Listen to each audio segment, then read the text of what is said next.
शेयरवंश आप सभी को उम्मीद करता हूँ आप सारे मजे में होंगे, खुश होंगे और शिव जी की परम कृपा आप सबके ऊपर बरस रही होगी।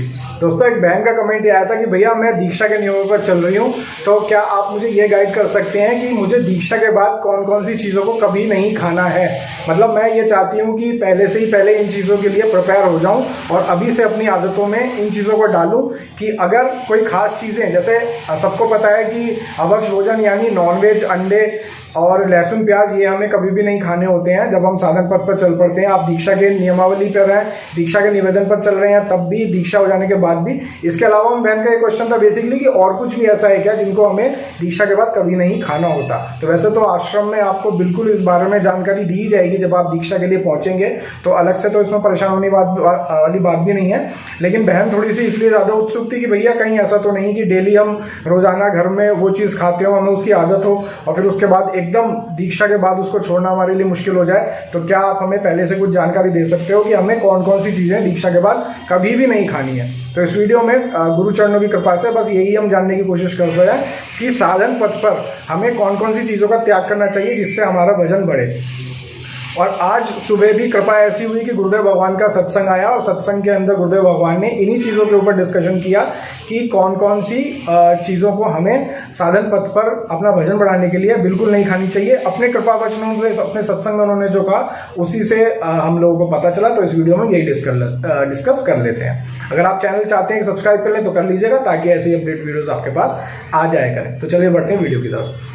दोस्तों, सबसे पहले हम आपको जैसे पता ही है कि नॉनवेज हमें नहीं खाने हैं, अंडा कभी नहीं खाना है और हमें लहसुन प्याज का भी पूरी तरह से त्याग कर देना है। इसके अलावा हमें मसूर की दाल भी नहीं खानी है, क्योंकि मसूर दाल वैसे खाना तो कोई अपराध में नहीं आता, लेकिन मसूर की दाल खाने से कभी भी हमारा वजन बढ़ता नहीं है।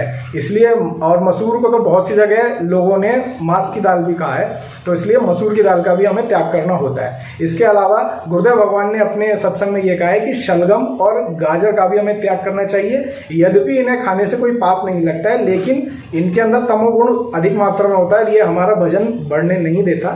इसलिए हमें शलगम का और गाजर का भी त्याग करना चाहिए। इसके अलावा जब आप दीक्षित हो जाएंगे गुरु कृपा से, तो आपको इस चीज़ का बहुत ध्यान रखना है कि बाहर की चाट पकौड़ी और ये सब, भले आपको डेफिनेटली बिना लहसुन प्याज का ही भोजन हमेशा पाना है, प्रसाद बना के उसका, लेकिन आपको इस चीज़ का भी ध्यान रखना है कि बाहर की चाट पकौड़ी बाहर के रेस्टोरेंट में भले ही वो बिना अनियन गार्लिक के हों, लेकिन आपको ऐसी चीज़ें भी कभी नहीं पानी है।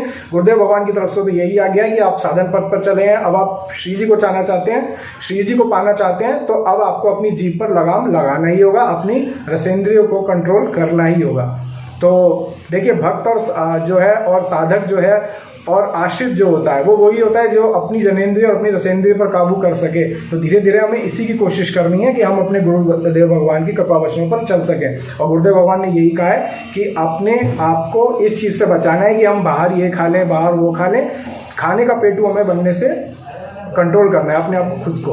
तो इन चीज़ों को आपको बहुत अच्छे से ध्यान रखना है। वो भाई बहन जो किसी वजह से ऑफिस के काम से बाहर जाते हैं 1-2 दिन के लिए, या कैसी ऐसी स्थिति में है कि आप बाहर चले गए हैं, तब आप डेफिनेटली भोजन तो वही पाएंगे, नो डाउट, बिना अनियन गार्लिक वाला, लेकिन तब आप बाहर कुछ पा सकते हैं। अदरवाइज इस चीज़ की पूरी कोशिश रखिएगा जब आप बाहर जाएं कि खाना चाहे जहाँ का भी हो, लेकिन बिना लहसुन प्याज का हो।